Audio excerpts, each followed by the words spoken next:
Je me dirige en attendant vers Daniel Meyer, enseignant en sciences politiques à l'Université de Genève, auteur de Frontières dans le monde arabe. Bonjour à vous. On peut le dire, aujourd'hui, nous sommes le 28 septembre. C'est une nouvelle page qui s'ouvre au Moyen-Orient. Bonjour. Oui, effectivement, le moins qu'on puisse dire, c'est qu'aujourd'hui sera un jour qui va rester dans l'histoire du Moyen-Orient. Enfin, le 27 septembre, c'est probablement à cette date-là que Hassan Nasrallah donc, a été assassiné. Et donc, un tournant, mais probablement un tournant à relativiser, puisque dans le fond, comme on le sait, c'est une structure, le Hezbollah, qui au-delà des personnes, a donc des fonctions et des fonctions qui sont remplaçables, qui sont permutables. Et là, sans aucun doute, il y aura quelqu'un qui va prendre la place de Hassan Nasrallah, comme Hassan Nasrallah lui-même avait pris la place de Abbas Moussaoui en 1992.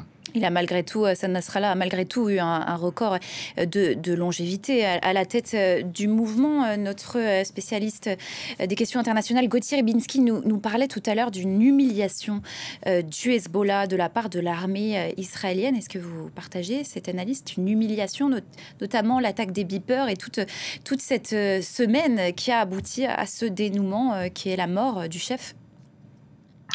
Probablement qu'on peut parler effectivement d'humiliation, parce qu'il y a quelque chose qui semblait quand même être un tout petit peu assuré dans la tonalité employée par le Hezbollah depuis l'ouverture du front avec Israël depuis donc le 8 octobre de l'année dernière, où finalement on s'attendait toujours un petit peu à une réplique ou à des répliques militaires qui soient spectaculaires en quelque sorte, et finalement le spectacle il est venu de l'autre côté, c'est-à-dire que probablement par un certain nombre de défaillances en termes de sécurité interne, des leaders militaires du mouvement, d'une part, et d'autre part, les systèmes de communication interne ont pu être atteints par l'armée israélienne. Cette opération à l'encontre du chef du Hezbollah était préparée depuis plusieurs décennies par l'armée israélienne. On le sait, pourquoi a-t-elle frappé aujourd'hui? Est-ce que c'est le résultat d'une accélération des affrontements dans le sud du Liban et dans le nord d'Israël? Comment vous expliquez la temporalité de cette attaque?